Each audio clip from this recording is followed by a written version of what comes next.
Okay, here's part 2. So let's show you the greenhouse and all the work that I've been doing back here. So we've been having some heavy rain in the afternoon, so my bananas are looking really, really good. I'm definitely going to have bananas this year, no doubt about it. Be the first time that I've really had a good banana. I've had 2 or 3 blooms on there over the past 3 or 4 years, but nothing ever really flourished out of it. So my beds are all doing good, and I got pie pumpkins in here. They've all come up, and I got a ton of volunteer tomatoes that have come up out of everywhere. So I'm just going to let them grow. So I've got all this stuff is doing good. Sweet potatoes are doing good. These are purple sweet potatoes. I need to go through these beds, but there's, the berries in the back are doing way better, my blackberries. So I think that we'll just keep them there. And then the wheat is getting replanted up front. So the thing that I've been doing is I used the rest of these and I built out these beds here and here and here. And so these are all going to be companion planted out. And so look at the size of the tomatoes. I'm going to have to fertilize again. And I top dressed all of these. And so these guys are growing up this trellis right here. So they're pretty happy. So I've been building up this bed, and I'm just trying to get these beds as like permanent beds. And so this squash is doing good. I got a little watermelon on here. Check it out. Isn't it cute? So cute. So yeah, I got peanuts growing in here. And look at the Mexican spinach. It looks great. I got watermelons coming up. The cotton's got blooms on it. The asparagus is giving me more shoots. I got tomatoes. I just come out here and eat them. They're so good. I just pick them and eat them, and then I'll spit the seeds back in here because they will regrow. So yeah, there you go. So anyway, my onions look good. I fed all this through this trellis here. And look at the size of my corn, guys. Huge, like 8 foot tall. So yeah, I got corn on my stalks. And I think I must have planted this. I have no idea what this is, but I think I planted it. So the squash here, I'm still waiting for a squash. So I'm going to have to dress these beds in here, maybe with a little more soil, because it does look a little shallow down here. And maybe some more organic fertilizer, some fish fertilizer. But yeah, I got to come out here and pick my tomatoes today. I pick them every day. I got usually a big handful. So this corn back here has got some pest on it, but it is growing. It is growing. So having this little trellis up here and having this squash growing along it has really made a huge difference. Huge difference. So the Seminole pumpkins, I fed them up the trellis. Look, they're already growing up there. This lily right here has made a huge difference blocking out some of the sun. So my sunflowers back there, and then my paste tomatoes are doing good. And then I got pink lady beans, and then this is corn that's all popped up in here. I've sowed all this with corn because I want to grow it for my chickens. More sunflowers. And then I got cucumbers, and I got bush beans over here. I got squash over here, lemongrass, sunflowers, onion. And then over here I planted sorghum. This is sorghum heads that I grew in the front yard. I seeded them all in this bed. Back here is Job's Tears. And Job's Tears is one of the most nutritious grains in the world. It's like sorghum, an ancient grain that's been forgotten about. I got 3 plants from So Exotic, and I'm hoping they're going to grow. They didn't look too good when I bought them, but I'd already prepaid for them. So these are my watermelons. I top dressed this bed. I'm going to have to build a trellis because these guys are getting big. They're getting really big. They're getting really big. So yeah, we're going to have to build a trellis for this. And then this is my squash over here. It needs more fertilizer. Everything is just like exploding in size here. So these are my Mexican common beans. The mugwort's doing good.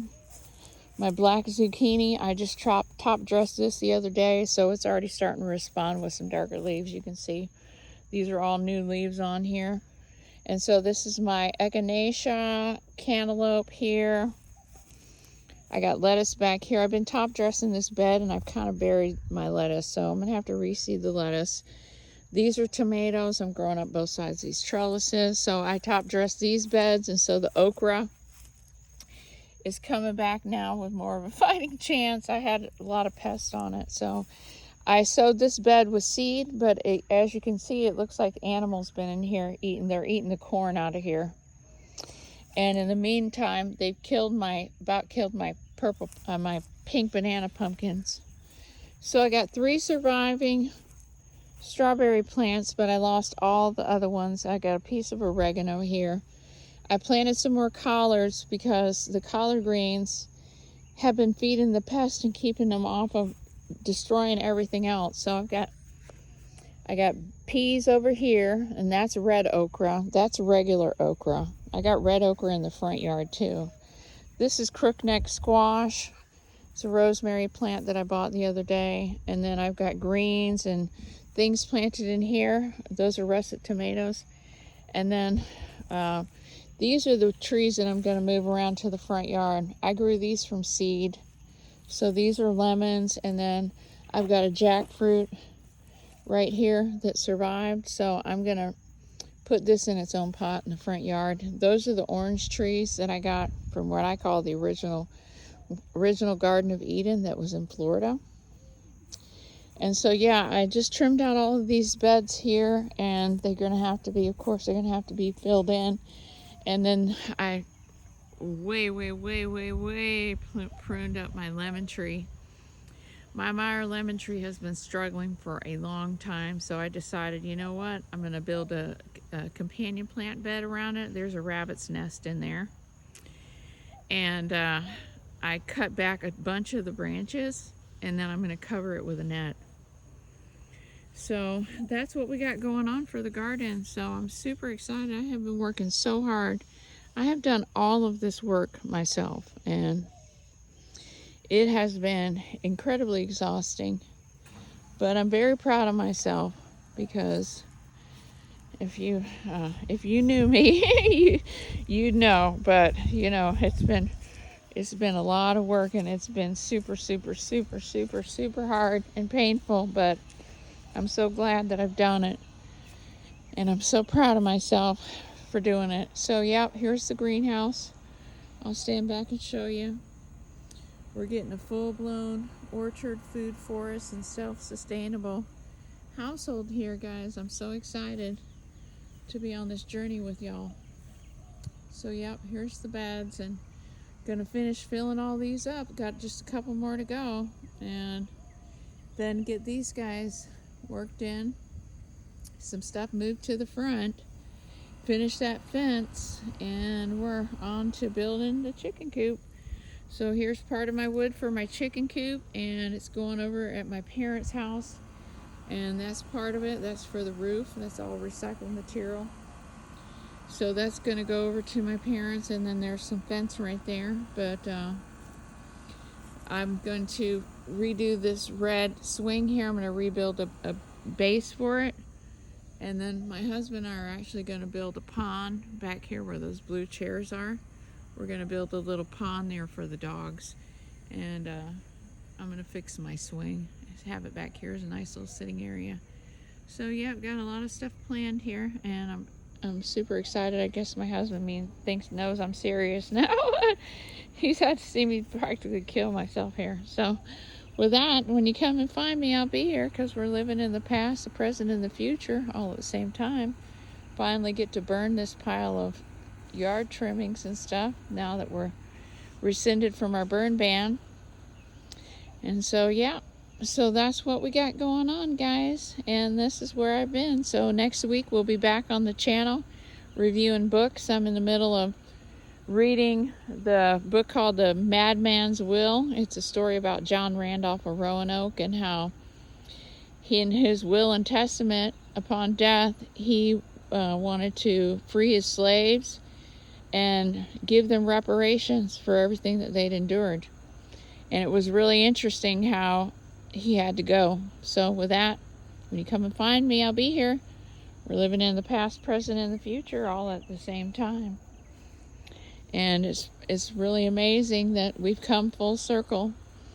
I had a experience about a month ago where I was in Astral at a Randolph family reunion, and Thomas Jefferson stood up at the table, and he said, "Family, we've come full circle." So we've come full circle, guys. We've come full circle.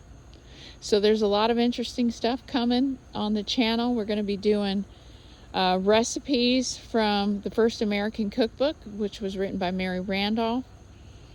And as we're harvesting out of the garden, we'll look in the cookbook and see a recipe that was done in 250 years ago. The new American way, right? Because America was a melting pot. So we'll get the recipe out and we'll see how they did it back then. No waste.